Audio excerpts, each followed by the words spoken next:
Good morning and welcome to the lecture number 2 of the course Water Resource Systems, Modeling Techniques and Analysis. If you recall, in the last lecture we just introduced various types of problems that we may come across in water resources, where the systems techniques will be useful. Especially, we started with the definition of a water resource system, where you have a single reservoir fed by the rainfall in the catchment area, and then you control the flows in the reservoir.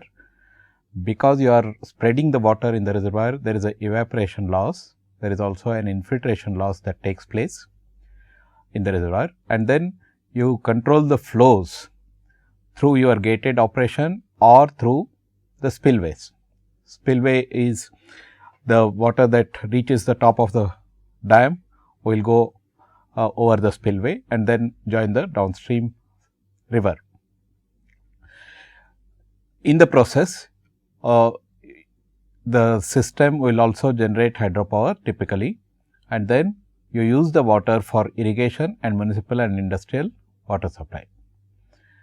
Another major purpose of the reservoir, as I mentioned in the last lecture, is that it serves also a flood control, the purpose of flood control, where the reservoir is kept empty to certain extent to absorb the flood waters during the flood season and then store it for use in the non-flood season. Then you have the components of groundwater, where you may have recharge due to irrigation as well as recharge due to natural rainfall, and then the part of the groundwater also subsequently adds to the stream as a base flow. So, you have all these components continuously interacting with each other.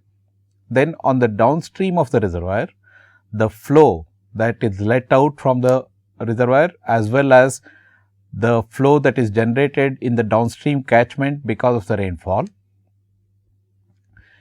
you will have water quality control problems because of the industrial and municipal effluents that are joining the stream downstream of the reservoir, as well as the non-point source pollution that arises because of the runoff that takes place in the agricultural fields typically, which picks up pesticides and fertilizers and then joins the stream.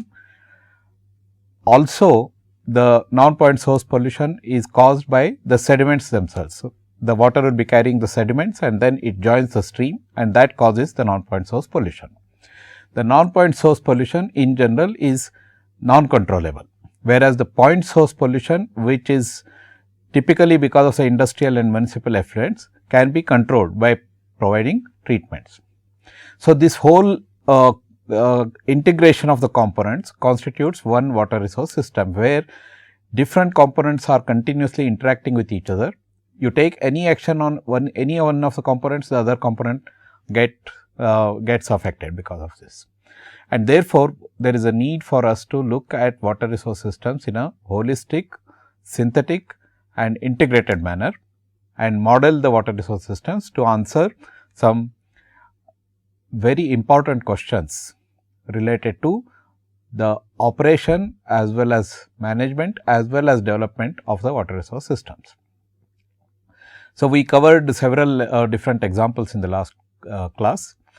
We will continue with that discussion now, and perhaps we will go to more specifics in this lecture, defining what we mean by a system and then what are different types of systems, and then we will go on to introduction to systems analysis techniques themselves in this class. So, just taking off from where we left in the last class, you again consider the conjunctive use system, where you have the inflow that is coming to the reservoir. This is the reservoir here, and this inflow is generated because of the rainfall. Typically, in the region that we are in, this inflow is generated mainly because of the rainfall that is occurring in the catchment area. There is a reservoir there, and then you are supplying the water through canal networks to an irrigated area. Now, this irrigated area may comprise of several crops. So, this is just a conceptual representation of the irrigated area. At the irrigated area, the crops are also fed by rainwater, and there is a evapotranspiration that takes place. This is actually the consumptive use of water. The crops and the vegetation actually consume the water, and that is measured through the evapotranspiration. Then at the irrigated area, there is also a deep percolation that takes place, because in the soil layer the crops can extract water only from the so called effective root depth. All of these concepts will cover as we progress along, but there is a effective root depth from which the crops absorb the water, or crops can suck the water. Typically, the effective root depth is slightly larger than the actual root depth. And in this effective root depth, when the soil moisture builds up, it can hold the soil moisture only up to field capacity. Over and above the field capacity, it starts percolating down, and that is what we call as deep percolation. So, this is the deep percolation that takes place in the irrigated area.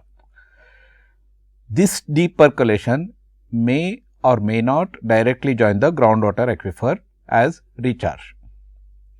So, the recharge that takes place to the agriculture, to the aquifer, will come from rainfall falling on the irrigated area, and then through deep percolation it can add to the aquifer, or whatever application that we have made from the canal to the irrigated area, the excess water can also come down as deep percolation and can join as aquifer. To the same irrigated area, we may also be supplying groundwater through pumping. So, there is a pumping that is involved on the aquifer, and then we pump and then supply to the irrigated area. Similarly, as the water is flowing through the canal network, there is a significant amount of seepage that takes place, and part of this seepage will also join the aquifer, may also join the aquifer as canal recharge. So, you have recharge on the one hand through rainfall and the irrigation water application itself, and on the other hand through the canal seepage that takes place, and then it may add to aquifer. Now, this is a simplistic representation. As we go to smaller and smaller scales, all of these processes may get quite complicated, but we are looking at a large scale system where you want to plan for the conjunctive use of surface water and groundwater, which means essentially we are asking the question, how much of surface water we need to use, how much of groundwater we need to use, and we have the understanding of the entire physical processes that are taking place here. Using this knowledge, we want to arrive at decisions on how much surface water and how much groundwater during the intra-seasonal periods, let us say of every month, and also during inter-annual periods. Let us say for first 5 years we do something, next 5 years we do some other thing, etc. So, this is a type of question that we would like to answer through the systems analysis.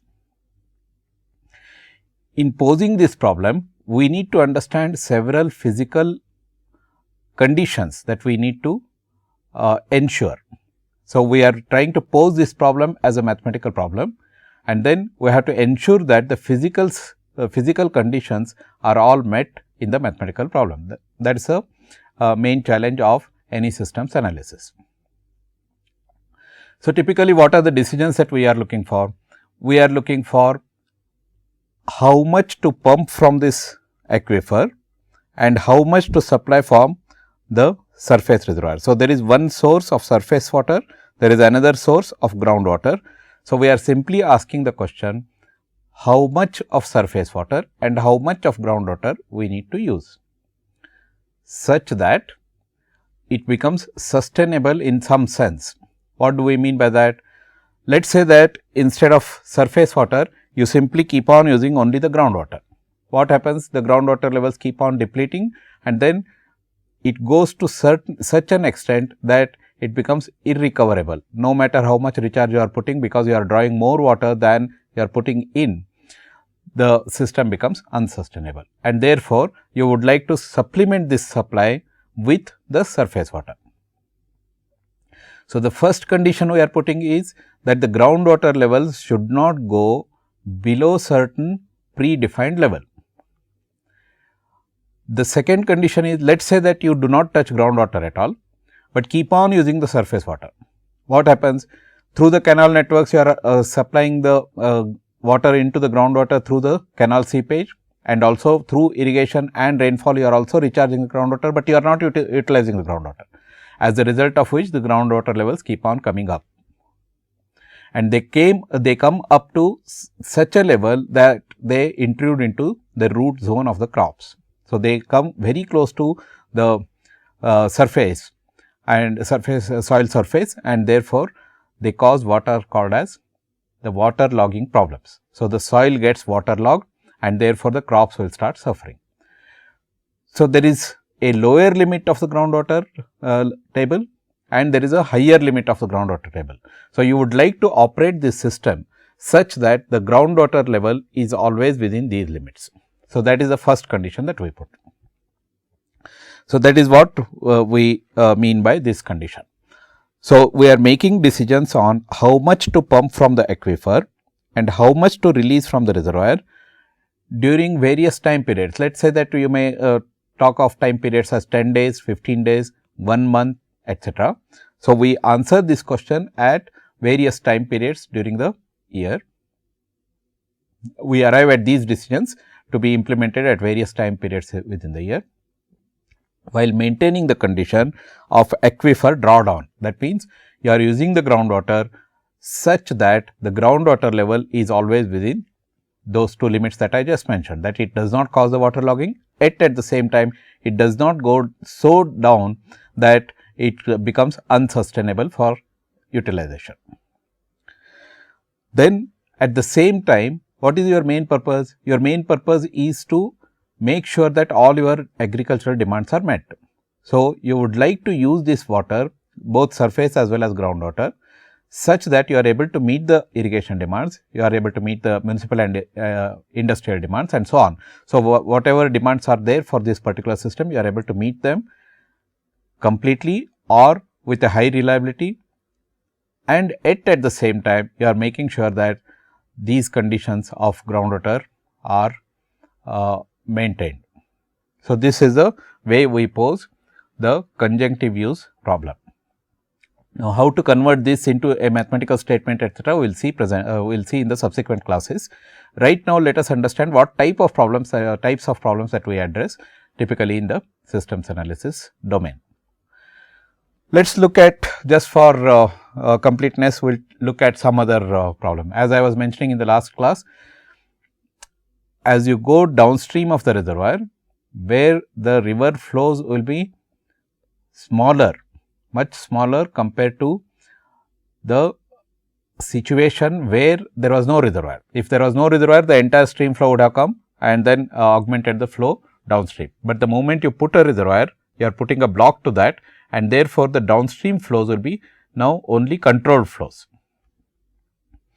So, if you look at the river system like this, you may have several industrial effluents, you have another stream here. So, there may be effluents and then there may be a waste disposal, this may be municipal and industrial waste disposal, and you would like to use the water from the stream for, let us say, city water supply.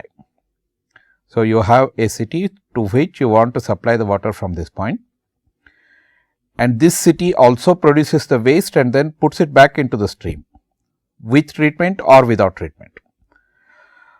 And then you would like to maintain the water quality at several of these points called as water quality checkpoints.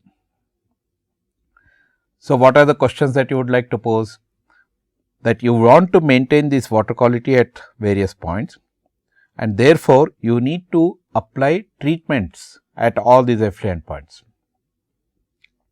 Now, in addition to this, there is also, like I mentioned in the last class, there is also a non-point source pollution that comes in like this, all through this river system there is a non-point source pollution. So, we take cognizance of this non-point source pollution which cannot be controlled, but it affects the water quality. While it may not be controlled, it does affect the water quality at various locations. So, in addition to the point sources of pollution, you also have the non-point source pollution, and therefore, when you are asking the question of how much to treat at individual point source pollution, you need to look at the non-point source pollution also. Say for example, you want to maintain the water quality at this location where you are withdrawing the water for a certain purpose, let us say municipal and industrial water supply. Although you may treat the water before supplying for the M&I, that is municipal and industrial supply, even for drawing the water you would like to maintain certain water quality at this location, and therefore, you have to look at the upstream points of this and then see how much of treatment that is necessary at all of these points. So, the question that we pose is, what is the minimum treatment level that you want to provide at all of these locations, such that you are able to maintain water quality at specified points on the river system. The pollutant transport from one point to another point in the river system is governed by the entire hydraulics of the system. It is also governed by the transport phenomena of the pollutants. Let us say that you are talking about the biochemical oxygen demand being put here, then it responds in terms of lowering of the dissolved oxygen. So, we may be interested in maintaining the dissolved oxygen at certain level, and how the BOD, that is a biochemical oxygen demand, translates itself into DO at certain point. This process is fairly well understood, and we can put it in elegant mathematical form of, if you have a particular BOD level, we know what kind of DO level that exists at this location. Now, using such mathematical forms, we pose the question of how much to treat at various locations, such that we are able to maintain the water quality at pre-specified levels. So, we meet the water quality criteria, and then we use the pollutant transport, and then we minimize the treatment cost. Obviously, we cannot say you treat 100%, because it is first of all not technically feasible, and also it becomes economically unviable, and therefore, we look at those treatment levels which will those minimum treatment levels which will help us achieve the water quality at several locations. So, this is one of the typical problems that we can address using we need to address using the systems techniques. Then we look at the hydropower systems. Typically, you have a dam constructed, and the upstream of the dam is the reservoir, and you have a drop, natural drop, that will be available, and you have a powerhouse here. So, how do we produce the power?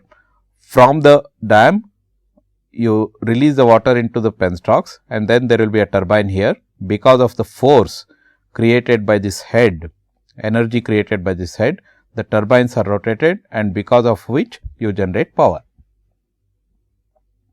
As you can see, the power that is generated is directly a function of the head that is available. Let us say this is the turbine level and this is the reservoir level. So, you have a head of H meters, and this will govern the energy that is generated at this powerhouse. Not only the head, but also the discharge that you pass through the penstock. So, there is a water flow that is taking place through the penstock, and that also governs the power that is generated here. Typically, this is a non-linear multiplicative relationship. If we say that Q is the discharge, H is the head, then typically it will be a function of Q into H. How much we can produce is a function of Q into H. Simple as it seems. However, if you look at what is happening at this reservoir, the reservoir levels are governed by the inflows, and then as you are releasing water into this, the reservoir level fluctuates. There is an inflow that is coming in, and there is an outflow that is going out, and therefore, the reservoir level is continuously fluctuating, as a result of which the head H also starts fluctuating. To produce a given amount of power here for a given head, you need to pass a given discharge Q, but because the head is dependent on the inflow, head is also dependent on the discharge is also dependent on the head, and so on. So, there is a continuous interaction between all of these variables. We need to account for all these variables in a mathematical form before we can arrive at optimal decisions or the best decisions that are possible from such a system. And what are the decisions that we will be looking for? Given the hydrology in terms of the inflow, in terms of the rainfall, in terms of the evaporation rates and the contour levels that are existing, which govern the area capacity relationship at the reservoir. Given all these features, we want to maximize the hydropower, maximize the annual hydropower, and that will be also governed by the plant capacity itself. You may have designed the plant for a particular capacity of power production. So, no matter how much head you create, no matter how much discharge you pass through that particular at that particular head, there is a maximum limit up to which you can produce the hydropower. So, we put these conditions and ask what is the power that can be produced with 100% reliability or 100% dependence. What does that mean? That means that you want to produce the hydropower at that level 100% of the time. Given that the inflows are fluctuating, still you would like to make use of the storage and then produce the power, that particular power 100% of the time. So, the question that we are asking is what is the 100% reliable power? Then how much can be produced in a shortage period? Let us say that the inflows are much smaller compared to the average inflows, etc. Then what is the minimum power that we can produce? So, this we need to address using the considering the variations in the inflow and the rainfall in the catchment area and so on. When we are doing this, we need to look at the turbine capacity, as I just said. We need to also look at the inflow uncertainty, because this is governed by the rainfall, and rainfall is random in nature, and therefore, the inflow becomes random. So, there is a uncertainty of the inflows, and then we also look at matching demands with the supply. That means, there may be a certain demand for power and there is a supply of power which can be ensured through the hydropower considerations here.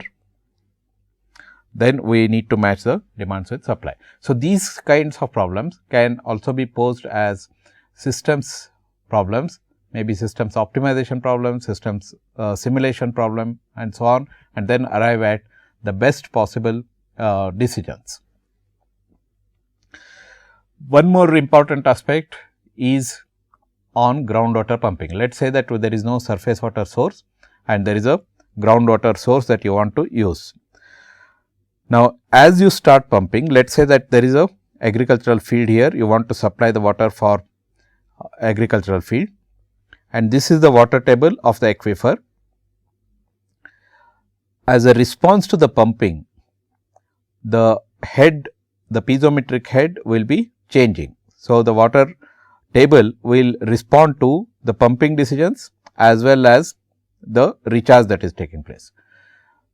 So, given the dynamics of the groundwater levels, we need to look at what is the optimum level at which you can pump such that the system is sustainable in some sense. And you need to make these decisions sequential. What I mean by that is that you make a decision, you start pumping it, as a response to that the groundwater level changes, and then based on the changed level of the groundwater you again update your decision, and then there is also a recharge that is taking place. So, there is an entire dynamics that is involved here through recharge, pumping, the groundwater response, and then based on that you make the optimal decision. So, as you progress in time, from time period to time period to time period, you update the state of the system in terms of the water levels and then make decisions. So, this becomes a sequential decision. So, these are the kinds of features of such a problem. So, the water table changes based on pumping and recharge, which is obvious, and these can be accurately, fairly accurately modeled. Then you need to make sequential decisions. Let us say that monthly rate pumping rates or maybe seasonal pumping rates, how much you want to pump during Kharif season, how much you want to pump during Rabi season and so on. So, there is a sequential decisions that you need to take. Then we define the state of the system, let us say by water table level. The water table level itself changes, and these are influenced by the water table levels are influenced by the recharge and pumping, and recharge itself is influenced by the rainfall, irrigation, seepage and so on.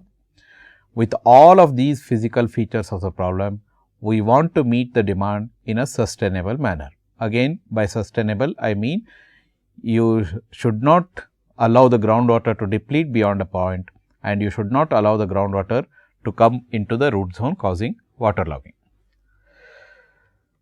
So, with that then there are several problems that we discussed, which are all applicable, which can all be handled with systems techniques. So, we will just go one step ahead now, and when we are trying to model the systems, we should keep in mind with what purpose we want to model the system, with what purpose we want to operate and develop the particular system. Like I showed in the previous class, you have large river basin and you want to use the water of the river basin for various purposes. Let us say for hydropower, for flood control, for irrigation purposes, for municipal and industrial demands and so on. So, you want to use the waters for various purposes. When you are planning for the usage of water, you have to look ahead and see how sustainable are your decisions. And what do we mean by sustainability? In the broad sense, like I said in the previous class, in the broad sense, you would like to meet the demands today, tomorrow and for the years to come, for the generations to come with the water that is available. At the same time ensuring that the integrity of the system, river system is not lost. What do I mean by that? You have the ecological aspects, you have the environmental aspects, you have the economic aspects, you have the social aspects, etc. So, there is a certain amount of stability that the river system has reached. You do not perturb the stability too much. And that brings us to how we define the sustainability of water resource systems. So, one definition which is a useful definition that we will be generally using is the sustainable water resource systems are those designed and managed to fully contribute to the objectives of society now and in the future, while maintaining their ecological, environmental and hydrological integrity. So, we are saying that we want to use the waters for the years to come, for the generations to come, but making sure that we do not disturb the integrity of the system, both of ecological, environmental as well as hydrological. We are talking about hydrological integrity.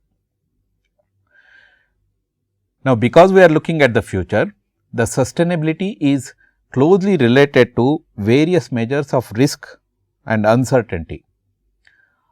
About a future we cannot know with certainty, but which we can surely influence. By making decisions today, we are going to influence the decisions in the generations to come, and therefore, we need to keep track of the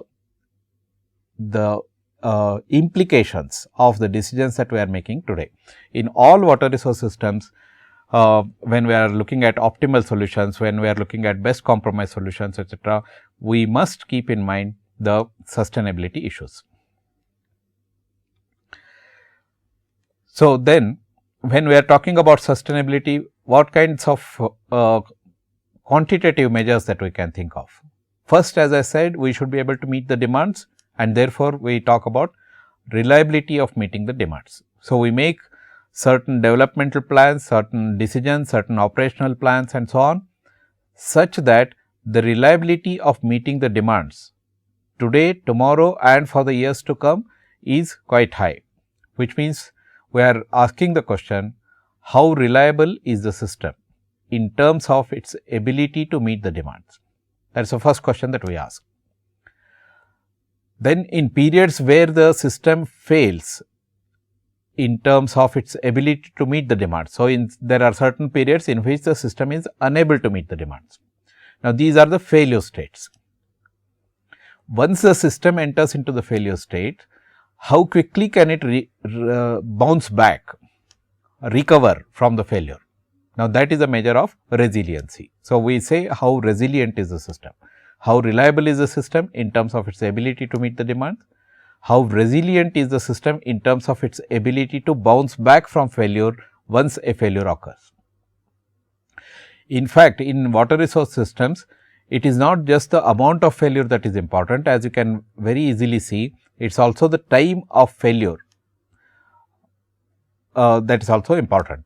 For example, if you are looking at agricultural water supply, if the same amount of failure in terms of the deficit of water supply occurs during different time periods, the crop response will be different during the different time periods. And therefore, it is also important for you to understand that it is not just the quantum of failure, but it is also the timing of failure that is important, and resiliency of the system has to be built in, has to be measured both with respect to the quantum of failure as well as with respect to the timing of the failure.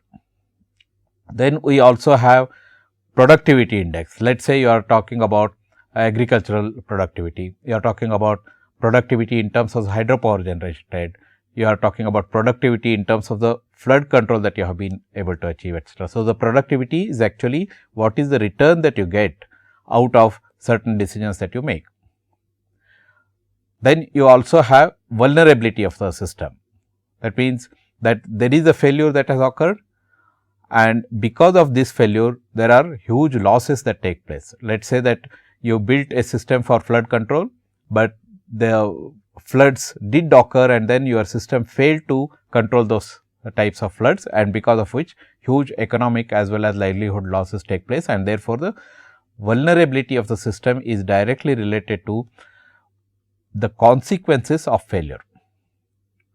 So, these are some of the measures that we use as measures of sustainability. So, when we are planning for water resource systems operation, planning, development and so on, we need to keep in mind these particular measures, and there are several other measures. As we discuss the case studies, we will understand and appreciate the other measures. Now, typically whenever we are talking about water resource systems, as I mentioned in the previous class, we are talking about certain amount of storage. Because we have created storage, there are reservoirs. Let us say that you may have one reservoir, two reservoirs, multiple number of reservoirs and so on in the river basin. Now, the reservoirs typically serve various purposes, and these purposes are often conflicting with each other. Let us say that you have a reservoir which is meant to serve the purpose of irrigation or agricultural to meet the agricultural demands. Compare this with what happens if the reservoir is built for flood control. Let us say there are only two separate purposes, one is flood control, one is water supply for agricultural purposes. Now, the water supply purpose will require that you store the water as much as you want, as much as you can, so that you can use the water during periods of deficit or periods of need to meet the demands. Whereas, for flood control, the necessity is that you keep the reservoir levels as low as possible, so that you can absorb the flood waters when the flooding in fact occurs. So, the flood control wants you to make the reservoir levels as low as possible, whereas the irrigation wants you to make the reservoir levels as high as possible. So, these two are conflicting objectives. Similarly, you consider hydropower. In hydropower, you would like to maintain a high head and therefore high reservoir level, whereas the flood control again requires the reservoir levels to be lower, and therefore, you need to address conflicting objectives of various purposes for which you have built the reservoir. So, that thing we will just go through it. So, a reservoir that is used only for hydropower or water supply performs better at full conditions. So, as you maintain your water levels high, it performs better and better. A reservoir used only for flood control performs best when left empty under the flood conditions, because there is a flood that is coming in and you have created a buffer storage the reservoir actually acts as a shock absorber in that case, where the entire flood waters can be absorbed as a storage, so that the downstream area is protected from the floods. So, it performs the best when you have lower water levels or there is a storage available. A single reservoir serving all the three purposes, for example, hydropower, water supply and flood control, is to be managed better by knowing how much water to store and how it is operated. So, maybe during the flooding season, you may operate it in a different way by which through which you maintain large amount of buffer storage, and during the non-flooding season, when the water is actually needed, you maintain higher levels of storages. So, this is a conflict that we build into systems models. So, the conflict exists where demands are more than surplus. Let us say that there is a certain pattern of inflow, and then this pattern of inflow we want to use it for meeting the demands, irrigation, hydropower, municipal and industrial, as well as the downstream water quality control. The demands because of these, you want to maintain that, and if your inflows or the supply is much smaller than the total demands, then there is a competition for water among various users, and these competitions can be built into systems models. So, finding ways to manage and resolve these conflicts over time and space is one more reason for planning. So, we do the systems planning mainly to make sure that the systems become sustainable, as well as the conflicts are resolved to the best extent possible. So, these are some of the features. Now, we will go to more specifics. We are going to the second topic of the syllabus now. So, the first topic was introduction, which I covered so far. Now, we will see, we will go into more specifics and start understanding what we mean by a system. A classical definition that we use in water resource systems analysis is given by Deutsch, and this is the most accepted definition of system. So, let us go through this. We will read this now. Definition of a system as given by Deutsch, and this is a reference, Linear Theory of Hydrologic Systems, Technical Bulletin, US Department of Agriculture. It says any structure, device, scheme or procedure, real or abstract, that interrelates in a given time reference an input, cause or stimulus of matter, energy or information, and an output, effect or response of information, energy or matter. Very comprehensive definition that includes everything about a system. So, we are saying that you may have a structure, a device, scheme or simply a procedure. It may be a real system, or it may be a real situation, or it may be an abstract situation that interrelates in a given time reference an input, cause or stimulus of matter, energy or information, and an output, effect or response of information, energy or matter.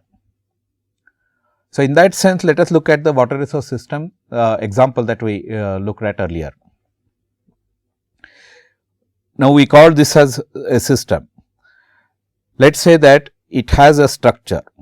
So, it has one structure here, and it has a conceptual aquifer boundaries, which also can be treated as a structure.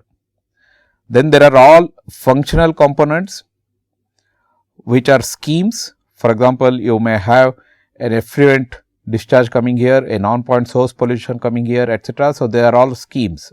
Then there is a structure for hydropower, and they are also fed by rainfall and stream flow, and there is a evaporation that is taking place here and so on, and then there is a municipal and industrial water supply that is taking place. So, there is a input here, and there is a cause for pollution here, and there is a stimulus in terms of the recharge that you are putting here. So, all of these components are interacting with each other, and then you are producing an output in terms of the hydropower that is generated, in terms of the agriculture produce that you reap out of this, and so on. So, in the sense of this broad based definition, the system that we just covered in the previous class fits in well in terms of several of these components of this definition. So, there is a stimulus there, there is an input there in terms of the reservoir inflow, there is also an output in terms of the hydropower that is generated, quantitative output, there is also a response in terms of the water quality, and there is also a flow of energy as well as matter. So, there is a flow of energy here, there is a flow of matter here.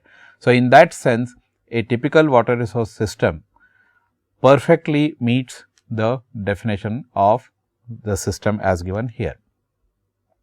So, this is a broad level first cut definition of a system. Depending on different situations, we may have several types of systems. So, let us see what are the types of systems that we will be typically considering in water resource systems. You may have simple and complex systems. The simple systems are simple direct relationship between input and output. Let us say you are talking about inflow to a reservoir generated by the rainfall. So, there is one input and then there is one output, and there is a direct relationship. Let us say we are able to build a direct regression relationship between rainfall and runoff. So, that becomes a simple system. In the complex systems, for example, you look at the system that we have here. This is a fairly complex system. If you are looking at the water quality at this location, you cannot directly relate it with only the flow that is coming here. There may not be a direct relationship between the flow that is coming here and the water quality here, because there are several other processes that take place which make the output at this location much more complex than a simple direct relationship. What are these processes? There is a groundwater flow that is coming here, there is a pollutant transport that is taking place between this point to this point, there are other pollutants, there is a non-point source pollution and so on and so forth. So, a large number of processes will determine the water quality at this location, and therefore, this is not a simple system. So, that defines simple and complex systems. Then you may have a linear and non-linear system. The linear system is typically a linear function of the input. That means, the output is a linear function of the input. It is a constant ratio. For example, if you are looking at runoff as a linear function of rainfall, so it becomes a linear system. In linear systems, the superposition, principle of superposition is valid.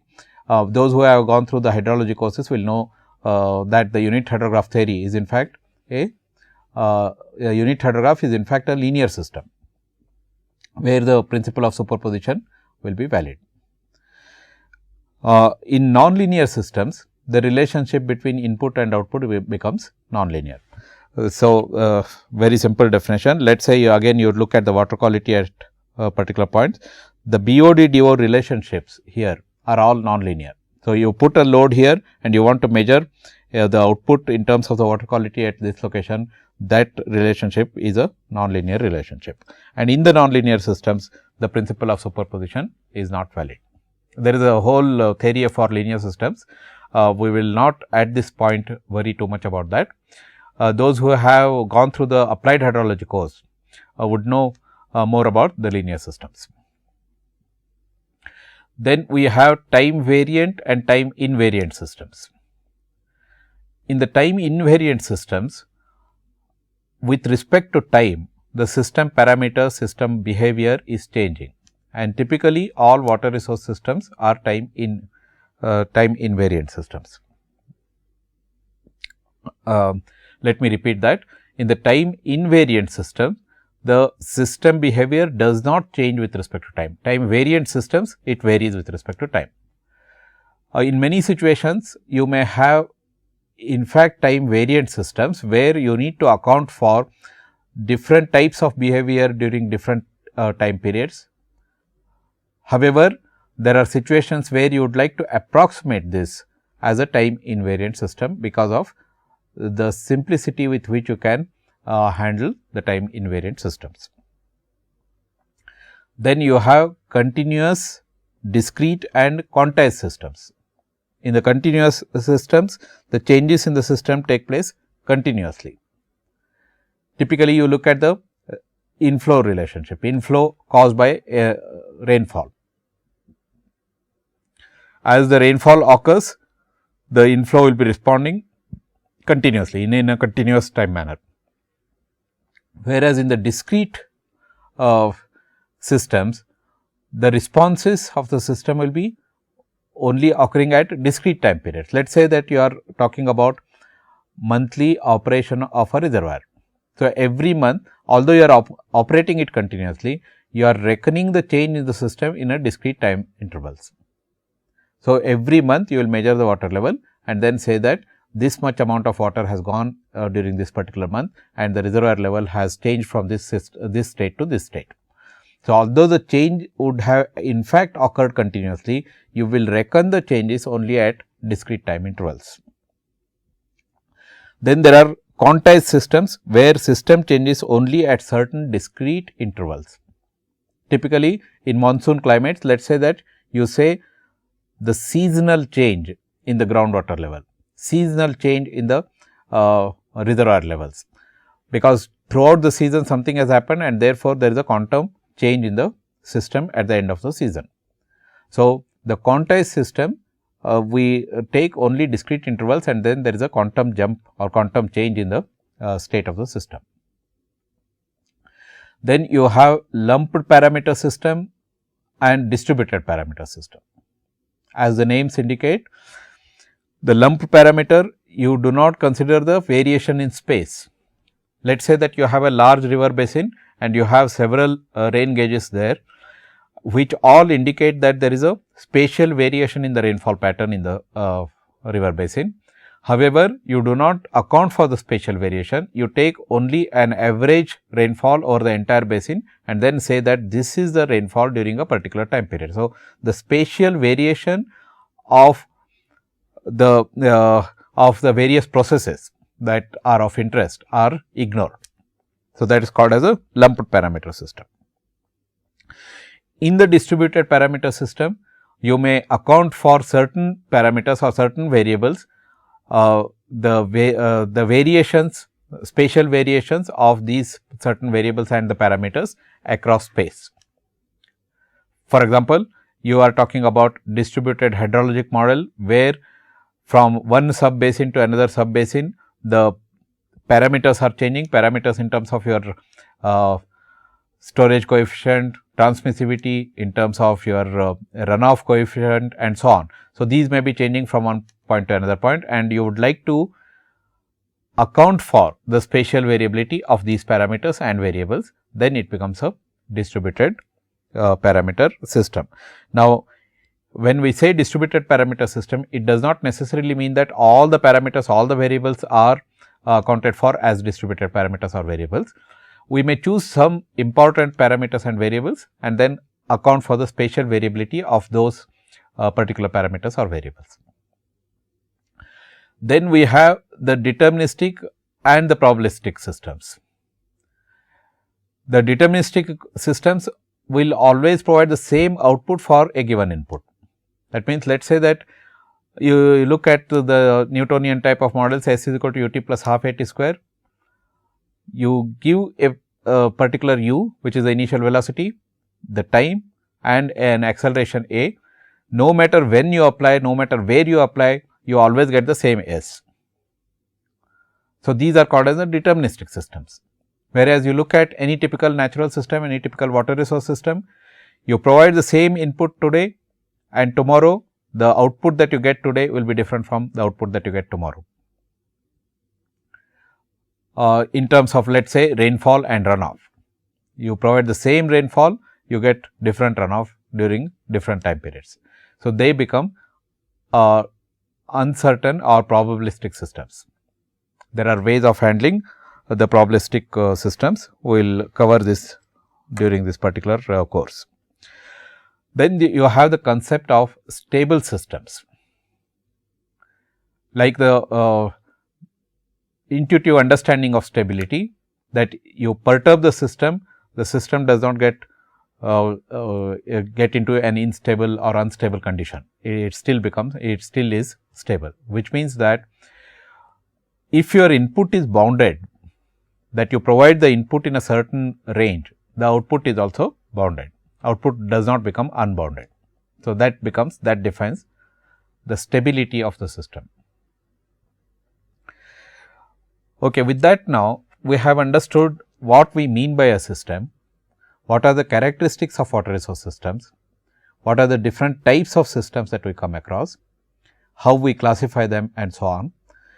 Let us start going into a slightly more detail, more specifics of how we formulate these problems. I need not overemphasize the importance of correct formulations of the problems. We may have a good physical understanding of the problem, but when we want to put it into a systems model, the correct formulation of the problem is extremely important. We will start with a simple problem and see how this can be posed as a mathematical problem.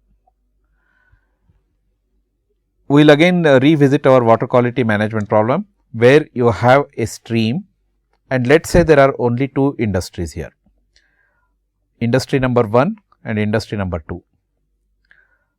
The industry number 1 puts an effluent quantity of W1. So, there is a volume or weight of the effluent that is coming here.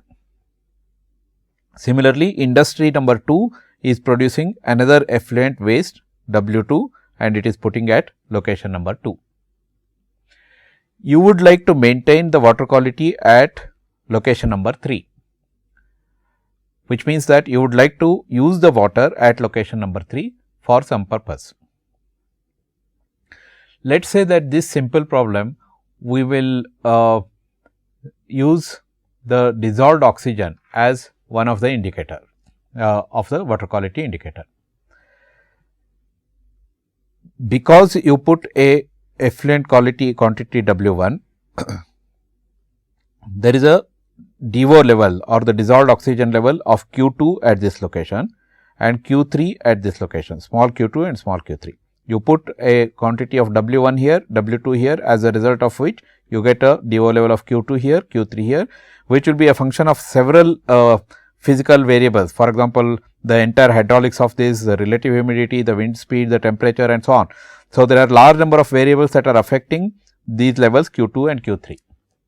But let us assume that we know what is the Q2 and what is Q3 for the existing loads W1 and W2. But you would like to make the dissolved oxygen level higher than what you have got here, Q2 and Q3. So, you have a desired dissolved oxygen level of capital Q2 here and capital Q3 here, which means that you want to improve the water quality from the small q2 to capital Q2 here and from small q3 to capital Q3 here. How can we improve this water quality? By applying treatment levels at these locations, which means that instead of saying I will put W1 here, I may put W1 into 1 minus x1, which means I will treat W1 into x1 amount of effluent, and then leave out only W1 into 1 minus x1. Let us say I treat 25% of it, I am leaving out 75%. And similarly, at W2, I will treat certain fraction of that and then leave out the remaining part, so that the water quality improves at these locations. So, this is the problem, and then we ask the question, how much should be x1 here and how much should be x2 here? That means, what is the level to which I should treat at industry number 1 and what is the level to which I treat at industry number 2, such that the minimum water quality that I get at this location is capital Q2, the minimum water quality that I get at this location is capital Q3. And then we would like to maintain the treatment levels at really the base minimum, which means that we would like to minimize the cost of treatment. So, we pose the question as what are those minimum treatment levels at industry 1 and industry 2, which will make our water quality at desired level Q2 here and desired level Q3. At the same time, they are the minimum cost solutions. Now, this is a problem, and we will see how to formulate this simple problem as a systems problem, and typically I will demonstrate this as an optimization problem. This we will do in the next class. So, this is just an understanding of how we first understand the physical nature of the problem first, and how we clearly define in linguistic terms what is it that we are interested in. And then once we are clear on what is it that we are interested in, we convert these statements into mathematical statements, put conditions and put certain functions, functional forms which can be optimized. So, in summary then, in today's class we have seen again continuation of the previous lecture. We have seen different types of problems that we come across in water resource systems. Typically starting with conjunctive use of surface and groundwater, where you would like to maintain the groundwater level within certain range, and at the same time you would like to meet the irrigation demands, municipal and industrial demands and so on. Similarly, groundwater pumping. Similarly, we have seen problems of water quality maintenance at various locations in the river system.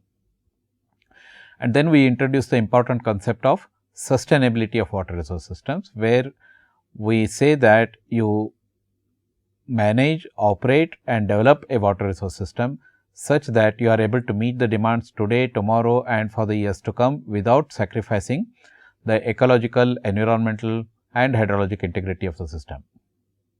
In fact, the socio-economic integrity also comes into play. And then we introduce the concepts of reliability, resiliency, vulnerability and other measures of sustainability. And towards the end, I just introduced the different types of systems, how we define a system and how what different types of systems that we come across generally. These will include linear systems, nonlinear systems, deterministic, probabilistic systems, simple systems, complex systems and so on. Now, all of these concepts will become clearer and clearer as we start analyzing specific water resource systems. So, towards the end of the lecture, I just introduced a simple problem where we are interested in minimizing the treatment costs while maintaining the water quality for just a simple system consisting only of 2 discharges, and therefore, 2 decisions only is what we are interested in. For this simple system, we will see in the next class how we formulate the physically stated problem into a mathematical problem. Thank you for your attention.